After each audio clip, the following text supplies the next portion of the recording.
Hey guys, welcome back to Drew Want to Know. This week's episode, we talk about bands that talk too much, reality TV shows, Love is Blind, Survivor. It's going to be a fun episode. Make sure you stay tuned for this week's episode of wanna know. What's up, guys? Welcome back to Drew Want to Know. That's right. I'm Drew Beekler, and yeah, we're having a good week. Got this red shirt on, popping like hell off of this backdrop. Um, but it was fun. I was at this bar yesterday, and this woman.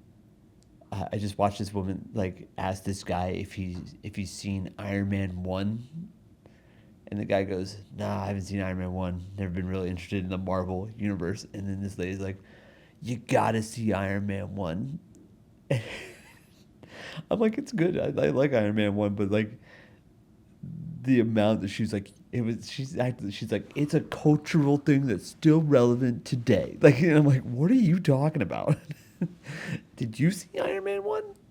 Culturally relevant. Like it was crazy because she's like you gotta see it. We start the movie like she explained the whole movie to him, and I was like, you're just ruining this movie. Like have him just to say, hey, it's a good movie. You should go see it. That should be the end of it. But no, she goes, we start by having I don't know why she's speaking this accent. She started by this blah blah whatever, and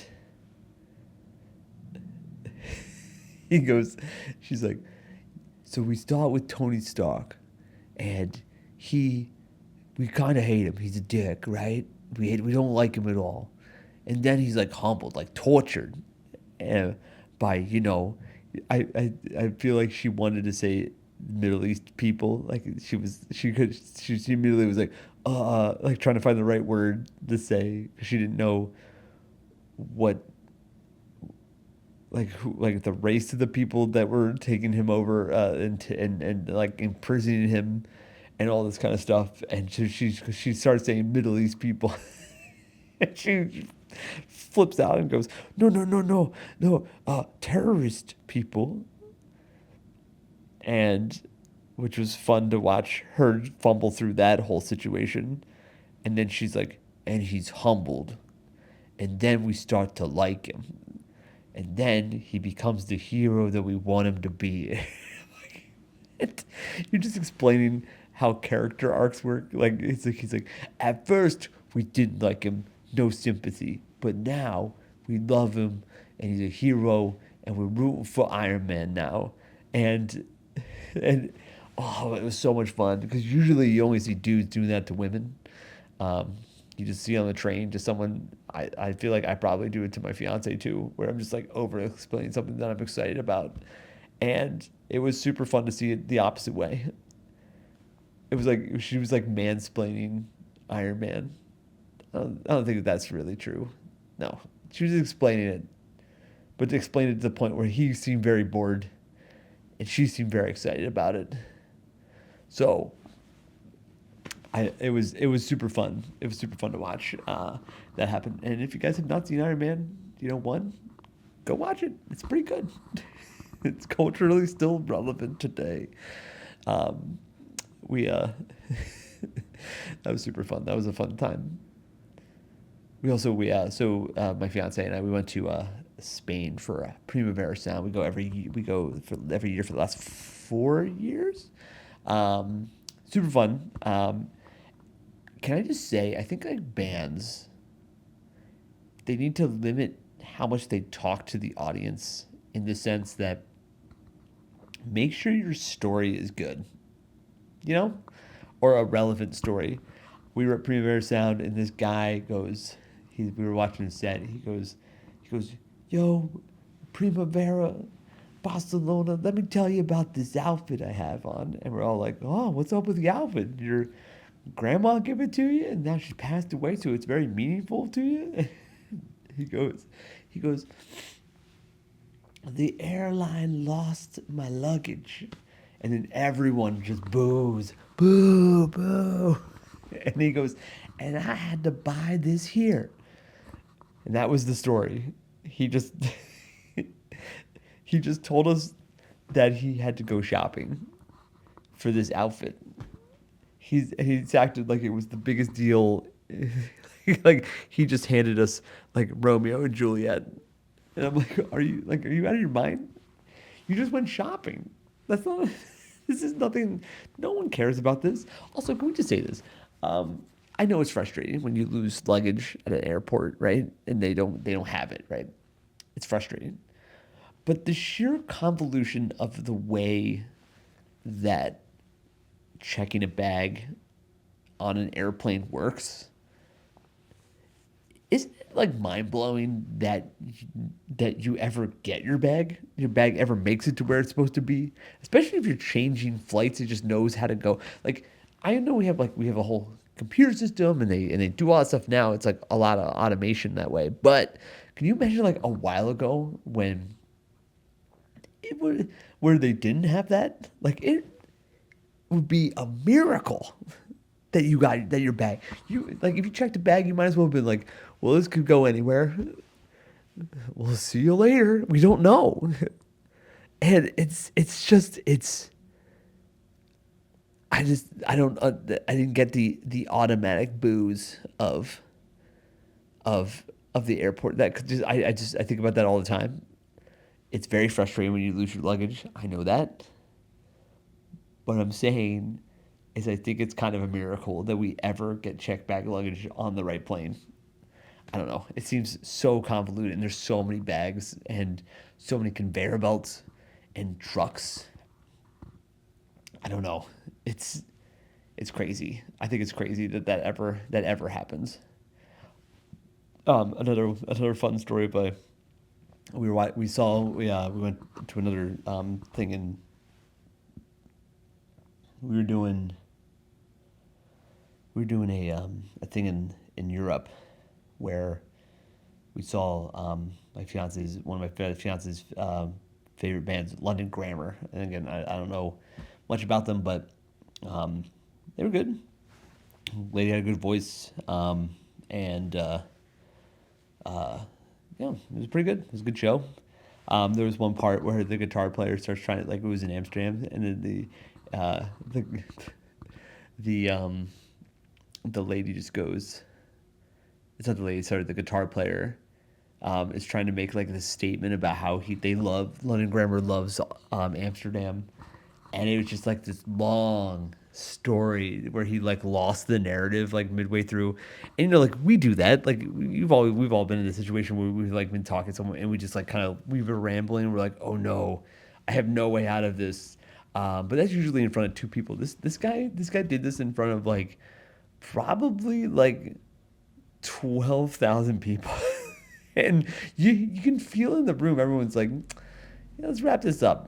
This doesn't really, and like it ended up him just going, I just want to say we love Amsterdam. It's just like kind of him like kind of talking randomly about like things that he did or whatever. And it was fun to feel a full room just be like, let's wrap it up there, kid. You know, let's move on. Just sing your little songs and go this way. Like I've noticed that like the bands are like the most are the ones that are just like, hey, how's it going? And then they just show you how great they are, right? And then there's like people who just like talk to the audience nonstop. We saw Halsey a couple years ago, and at Primavera Sound, and she spoke between every song for at least 7 minutes. And most of it was about how the internet was saying that Halsey doesn't belong here, but I have some great songs, blah, blah, blah. And I'm like, Halsey, we're here for you. Play your songs. We are fans of you. Who those people that are saying you don't belong in this festival, which is incredibly crazy, like they're wrong. You're here. You belong here.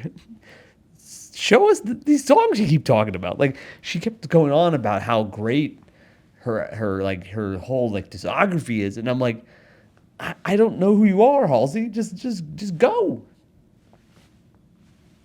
show us. And she ripped when she played the songs, but I don't know, like the whole like, are we good enough kind of thing that went on for a long, long time, and I don't know. The message of this video really is, Halsey, have some self confidence. You're a musician that people know, that you're invited to these things. So don't get down on yourself, Halsey. You know. But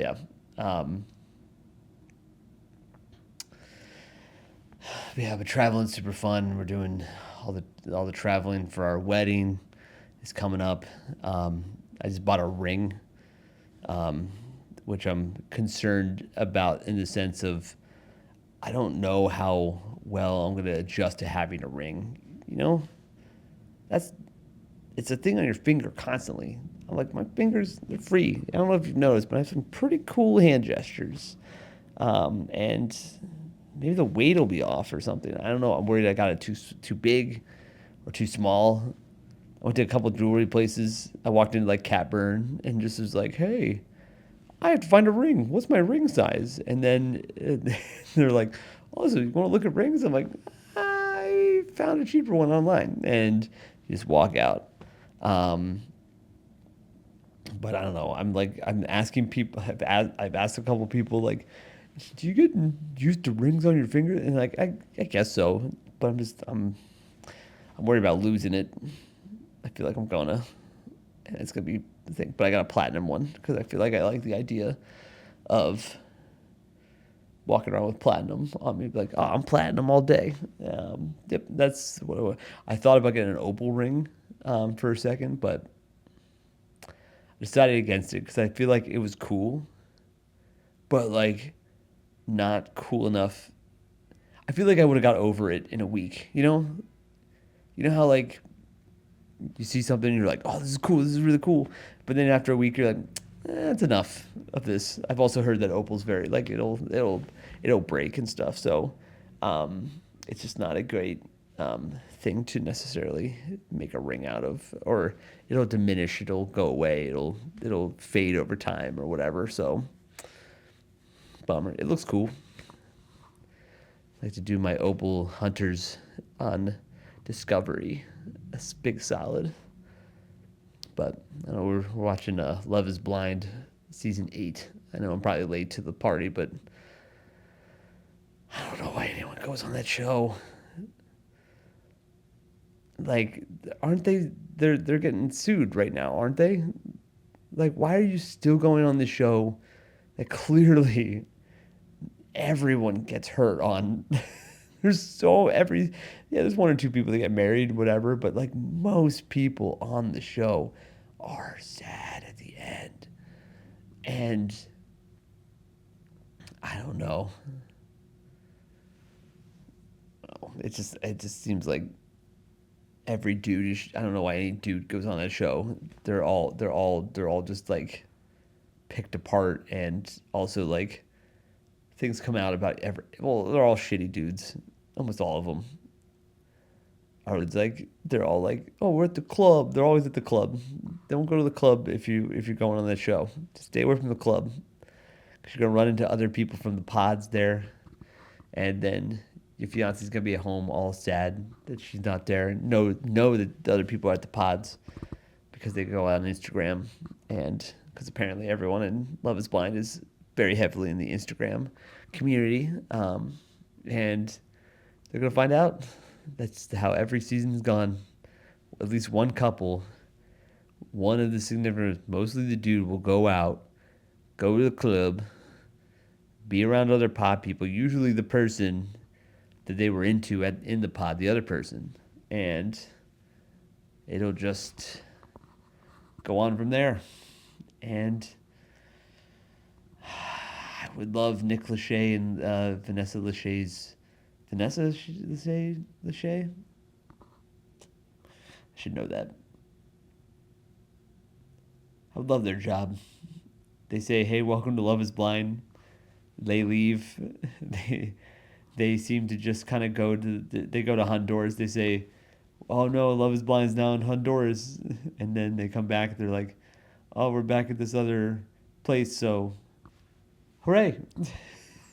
And I just love that. I feel like they have probably the second best job in television next to Jeff Probst from Survivor. Um, I'm a huge Survivor fan. Played Fantasy Survivor. But Jeff Probst has the greatest job in the history of television. That dude gets to hang out in Fijian Islands all day at probably the penthouse suites, hanging out, chilling, and then he gets to walk on to a beach and just scream at people that are starving. He's like, you gotta dig it, dig. Are you serious? You got about. If you're serious about winning Survivor, you gotta dig. Like, it's just, they're starving, Jeff. They're all starving. He's like, I don't care, dig. Oh man, I'll watch the show till it's done. Don't care how it goes. I'll watch every season. Enjoy it so hard, so immensely. Yeah, but it's been a good episode. This time I loved it. I had a good time. I hope you guys had a great time. Thank you again for watching. And if you like it, make sure you like and subscribe. If you want to follow me, you can follow me at DRU Comedy on TikTok and Instagram. If you want to see me live, I do shows in Manhattan, Brooklyn, around New York City. Hopefully some road stuff coming up. And we do I run a show every Tuesday at 10 Degrees Bar called Big Wave Comedy. It's a small little intimate room. If you're around, come by. It's super fun. Say hey. There's a great it's a great little room. It's super fun. Make sure you come by and say hey, and then we'll see you there. Thanks again for watching, and we'll see you guys all next time on